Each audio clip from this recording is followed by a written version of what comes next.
नमस्कार दोस्तों, आप सभी का लॉ सीखो के दैनिक समाचार विश्लेषण में।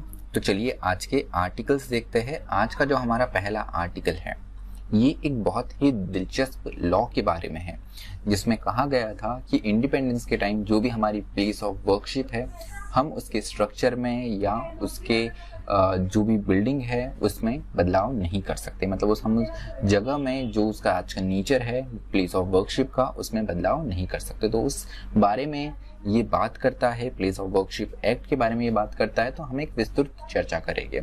उसके बाद में जो हमारा दूसरा आर्टिकल है ये लैंड रिकॉर्ड, जो भूमि के हमारे दस्तावेज होते हैं, रिकॉर्ड होते हैं, उनके बारे में है कि कैसे हम इसका डिजिटलीकरण, डिजिटलाइजेशन इसका कर सकते हैं और इसे आधुनिक मॉडर्न बना सकते हैं।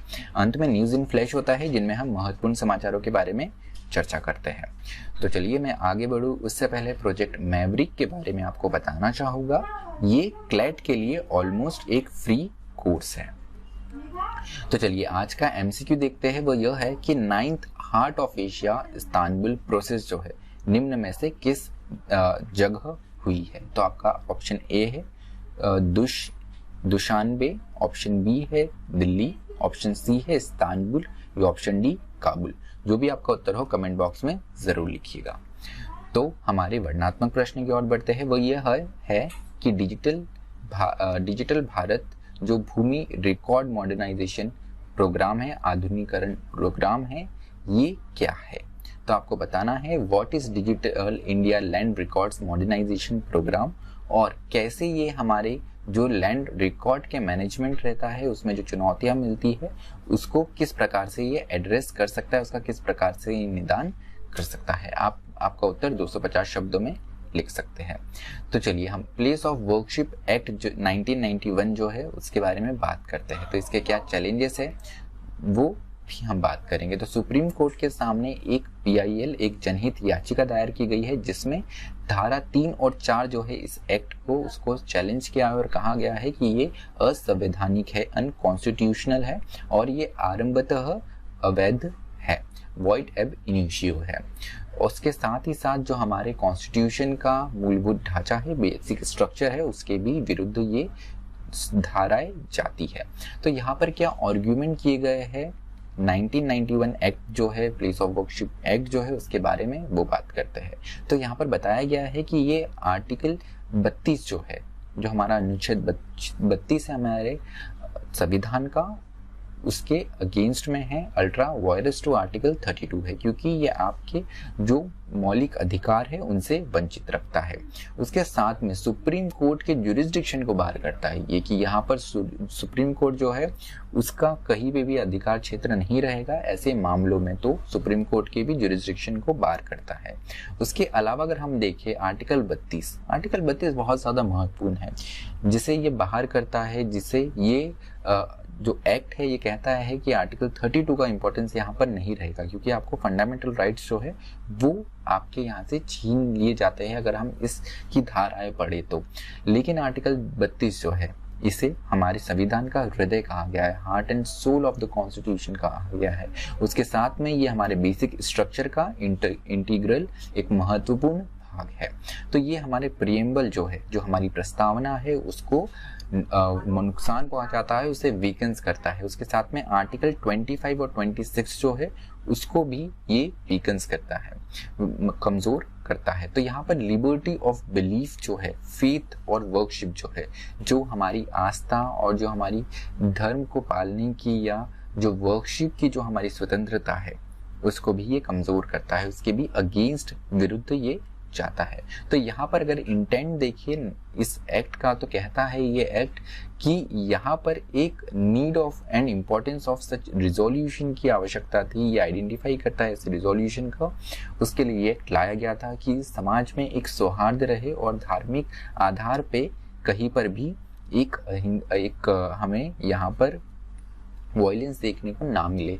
इसमें 1991 जब एक्ट आया था तो इसमें कुछ एक्सेप्शन भी थे। एक्सक्लूजन किया गया था मथुरा और जो वाराणसी की डिस्प्यूट थी, राम जन्मभूमि और कृष्ण जन्मभूमि की जो डिस्प्यूट थी, इसे एक्सक्लूड किया गया है इस एक्ट के द्वारा।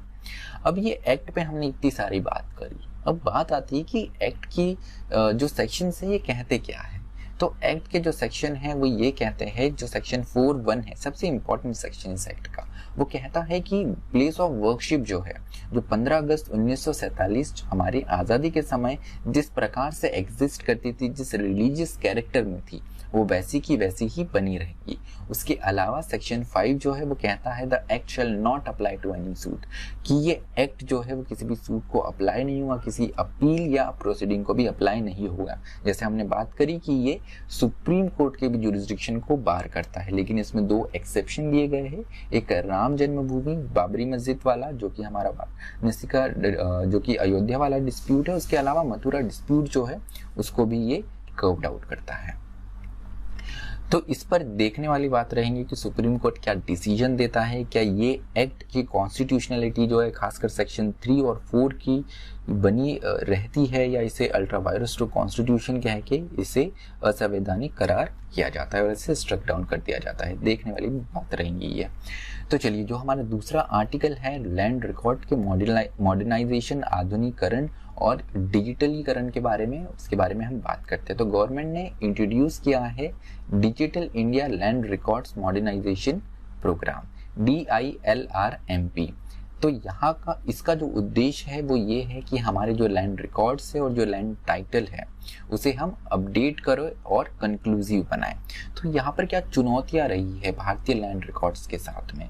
तो सबसे पहली बात तो ये है कि dismissal state of land record, की लैंड रिकॉर्ड का जो अगर इस तरह हम देखें अभी, तो भारत में ये काफ़ी खराब है। इसके कारण ये है कि हमारे यहाँ पे जो लैंड रिकॉर्ड की पद्धति है ये अभी भी जो ब्रिटिश कालीन है, जो अंग्रेजों के ज़माने की थी, वो अभी भी चली आ रही। तो हमारे इंडियन एडमिनिस्ट्रेशन में अभी भी वही चल रहा है। उसके अलावा अगर हम देखें तो हर राज्य के अपने अलग अलग लैंड रिकॉर्ड्स हैं, उसी पर डिपेंड करते हैं रियल एस्टेट लॉस, तो वो भी हर स्टेट में अलग अलग हमें देखने को मिलते हैं।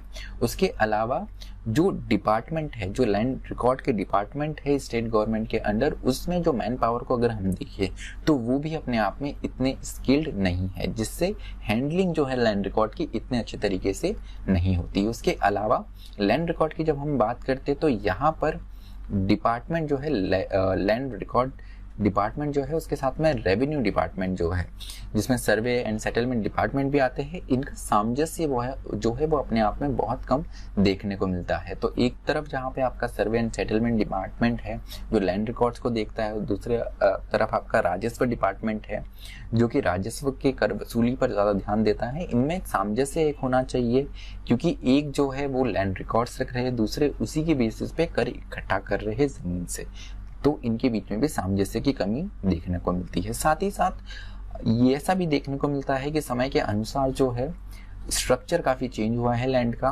पहले लैंड बहुत बड़ी हुआ करती थी, अब काफ़ी छोटी हो गई, अपने आप में नई प्रकार की डिस्प्यूट्स आई है। तो इन सब के लिए एक फ्लेक्सिबिलिटी रहनी चाहिए, लचीलापन स्ट्रक्चर में रहना चाहिए, लेकिन वो भी हमें देखने को नहीं मिलता है। अब जिस स्कीम की बात करी है digital India land record modernisation programme, DILRMP, तो इसके बारे में थोड़ा जान लेते हैं। तो ये एक ऐसा फ्रेमवर्क होगा जो कि यूनिफॉर्मिटी, जो कि एक एकीकरण लाएगा सारे राज्यों और यूनियन टेरिटरी के लैंड रिकॉर्ड में। तो अपने आप में ये यूनिफॉर्मिटी से काफ़ी ज़्यादा मदद मिलेगी, खासकर हमारे रूरल एरिया की इकोनॉमी में। उसके अलावा गवर्नमेंट ने NCAER land record and service index भी एक कार्यक्रम है जो कि लॉन्च किया है 2020 में। तो NLRSI ये जो कार्यक्रम लॉन्च किया गया है ये क्या कहता है वो देख लेते हैं। तो 2 डायमेंशन में बटा हुआ है, एक तो डिजिटलीकरण के बारे में बात करता है, दूसरा लैंड रिकॉर्ड की क्वालिटी की सुधारने के बारे में बात करता है। उसके अलावा takes into consideration the extent of integration between registration and textual record. तो यहाँ पे रजिस्ट्रेशन तो महत्वपूर्ण होता है, लेकिन उसके साथ में ओनरशिप जो है वो भी आपको अपडेट करने पड़ती है, जो कि म्यूटेशन प्रोसेस कहलाती है। तो इस और भी ये कार्यक्रम ध्यान देता है। तो अगर हम देखें तो किस प्रकार से रिकॉर्ड डिजिटलीकरण उनका किया जा रहा है, उस स्थिति में अगर देखें राज्यों की स्थिति में, तो सबसे अच्छा स्थान जो है वो मध्य प्रदेश का है। उसके बाद में ये फॉलो करता है उड़ीसा और महाराष्ट्र। और अगर अगर हम कम डिजिटलीकरण की बात करें तो उसमें लद्दाख, जम्मू कश्मीर और सिक्किम जैसे राज्य और यूनियन टेरिटरीज हैं। तो चलिए न्यूज़ इन फ्लैश पे आते हैं। तो आज का जो न्यूज़ इन फ्लैश है ये सिनेमा जगत से खबर है। तो दादा साहेब फाल्के अवार्ड जो है, जो कि कंट्रीब्यूशन के लिए मिलता है फिल्मी जगत में, फिल्म इंडस्ट्री में, तो ये अवार्ड इस वर्ष मिला है रजनीकांत को। उनका जो एज अ एक्टर, प्रोड्यूसर और स्क्रीन राइटर जो कंट्रीब्यूशन रहा है उसको देखते हुए मिला हुआ है। तो 1969 से ये अवार्ड दिया जाता है, दादा साहेब फाल्के अवार्ड दिया जाता है।